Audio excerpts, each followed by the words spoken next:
Mark. Rome is one of the greatest at pinakamayaman na lugar. Hindi nga country, city lang sila, pero ang yaman nila, Vatican. O ba't hindi nila tulungan yung Africa? Ang dami nila mga upuan na ginto doon, ibenta na lang at itulong sa mahihirap. Di ba sila nagsasabi na, share your blessings. Give money to the poor. Eh bakit hingi sila nang hingi? Guys, ang dami po natin na dapat pwedeng ayusin. Question pa po. Gusto ko, kayo naman magtanong.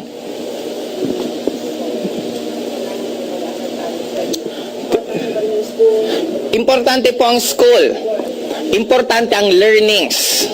Okay? But the school education system na pilit na tinuturo sa atin, yun po ang dapat maayos. After finishing your school, it doesn't mean na yun ang stop ng learnings mo. Akala natin, after you graduate, enough na to. Life is an ending process. Hindi po natatapos na learning siya. Matututo at matuto ka ng ibang bagay. This is not just enough. This is just very basic. I'm saying na you don't need to believe lahat ng meron dito. Sometimes you need to just ask yourself, tama ba or hindi yung ginagawa ko? Nakakabuti ba or hindi yung ginagawa ko? Then if yes, do it. If not, then don't do it. Kasi marami sa atin ito, perfect example. Ito lagi ko itong nami-mention. May isa akong na-meet na taga Malabon. Nagtatrabaho siya Ortigas. Tinanong ko magkano ang sweldo. Ang sagot niya 300 pesos. So kung magkano pa masahe mo from here going to Malabon? Alam mo sagot? 160 pesos back and forth. Magkano ang matitira? 140. Tanong ko, yung 140 mo pa, doon pa ba ikakaltas yung pagkain mo, yung makeup mo, yung load mo lahat? Sabi niya, yes. Isang tanong ko, may natitira pa ba sa kinikita mo? Anong sagot? Wala. Anong tanong ko? Bakit mo pa tinutuloy ginagawa mo? Alam mo sagot niya? Kasi nung graduate na ako, nung ilang buwan na wala na akong trabaho, kinulit na ako ng kinulit ng nanay ko. Anak, dapat meron ka ng trabaho kasi graduate ka na. Take note, hindi pinag-uusapan kung magkano ang kita. Ang importante lang, meron kang isasagot na meron ka ng trabaho. Ano ang qualification para mag-asawa? Dapat regular ka sa job, regular din yung babae. Pag pareho kayo regular, pwede na kayo mag-asawa. Hindi man lang pinag-usapan kung magkano dapat yung kinikita. Guys, let's face it. Pag nagkaroon ka ng anak, asset siya o liabilities? Liabilities po ang anak. In terms of money, bakit? Habang lumalaki yung bata, may kakambal yun, si gastos. Lalaki din yung gastos. Ang tanong, what if? Pansinin mo, ito yung normal, ang tawag ko dito, parang normal paradigm ng tao. Papanganak ka, mag-aaral ka, after mag-aaral, pagka-graduate, maghanap ka ng work, after finding a work, maghanap ka ng partner, after finding a partner, magpapakasal na kayo. After nun, since kailangan nyo ng bahay, uutang ka o hindi ng bahay. Magkakaroon ka ng housing loan, 25 years, 35 years na may utang ka. After nun, maghanap ka ng appliances. Yung appliances, sobrang baba ng down payment, sobrang tagal ng bayaran. Worse, nasira na yung appliances, hindi ka pa tapos magbayad. Tama, mali? Tuloy-tuloy ng ganon. Kaya sometimes, we need to analyze again. Ano ba yung dapat kong gawin para financially? Kasi the moment malagpasan mo to, guys, mas magiging open ka na sa iba't ibang opportunities, mas mag-aaral ka pa ng mabuti, mas matututo ka. Pero the moment ito goals mo, mainitin ulo mo, parang lagi ka nalang bad trip, kung sino-sino sinisisi mo. Kasi nga, ito nandito umiikot ang buhay. Question pa. Ang dami nyo, wala man lang, ang konti lang nagtatanong. Question po. Ano, sangayon ba kayo sa lahat ng sinasabi ko?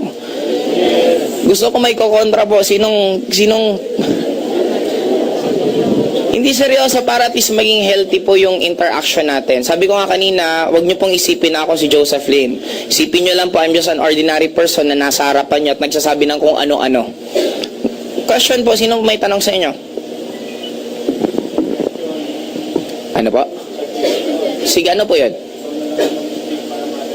Ako na. Okay, sir, ah. Okay. Ngayon, hindi, kaya explain ko lang sir, kaya ako gusto kasi baka may mga iba sa inyo na insight na ayoko naman maghiwa-hiwalay tayo ngayon na may magulo sa isip mo. Kasi mama, hindi alangan entertain ko kayo isa-isa kayo, uy may tanong ka, di ba? Sana kung meron kang tanong right now, wala pong masama sa pagtatanong. Kumbaga, sabi nga, if you ask a questions, you are only full for a few minutes. But if you don't ask question, you are full for the rest of your life. Meron akong downline. Sabi ko, nasa galeriya ako, magkita tayo sa Kenny Rogers. Nandito ako. 1 hour bago nakarating ng Kenny Rogers. Sabi ko, saan ka nakapunta? I-apply, inikot ko lahat. Sabi ko, ba't hindi ka man lang nagtanong sa guard? I-apply, baka sabihin kasi probinsyana ako eh. Kasi may ganon. Kung nagtanong na lang sana siya, di madali pa siya nakarating. Guys, I'm here right now in front of you to help you. Help you in your financial status, help you na mabuhay ulit yung dugo nyo, na kaya nyong marating kung ano man ang gusto nyo, pwede nyong magawa kung ano man gusto nyong gawin. Kailangan lang yung ibang tao na magpupush sa'yo at hindi magpupul sa'yo.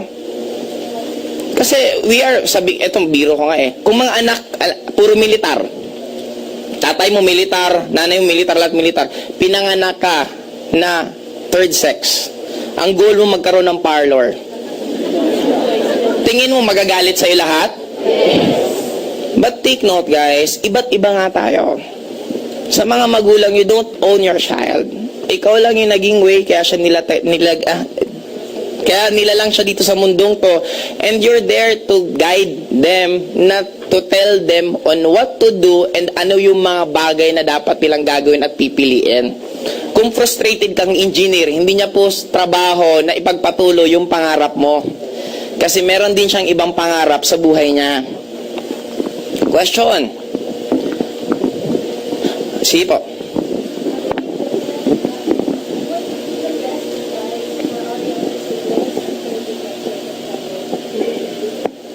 After graduate ng college or ayaw mo ng elementary pa lang high school? After graduate ng college, ito lang tip. Huwag kayong gagawa ng source of income na kakainin ng oras nyo. Kahit maliit lang yung income, basta hindi nakakain ng oras nyo, gawin nyo. Kasi mas nagiging open ka pa sa ibang opportunity. Pag ang ginawa mo, kumikita ka kahit medyo malaki, pero ubos naman yung oras mo at yun ang nagiging mundo mo, dun ka malalagot kasi hindi ka na magiging open pa sa ibang klaseng opportunity.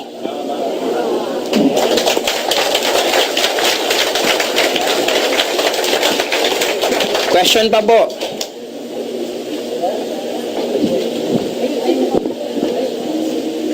Sige po. Lakasan mo lang. Kaya ba?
Ganito na lang po.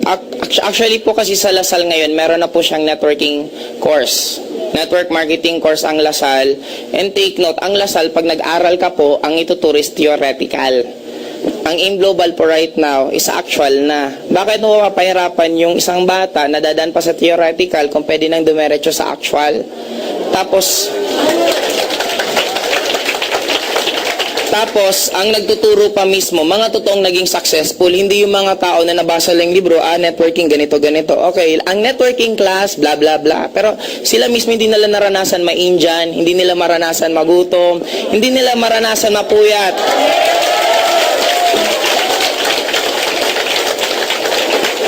Sabi ko nga, we are only victim ng tinatawag na acceptance. Sometimes we're willing to sacrifice our own dreams para lang sa sasabihin ng ibang tao. Kasi natatakot tayo, ano na lang sasabihin ng mga kumari ko, bakit yung anak mo hindi nag-college?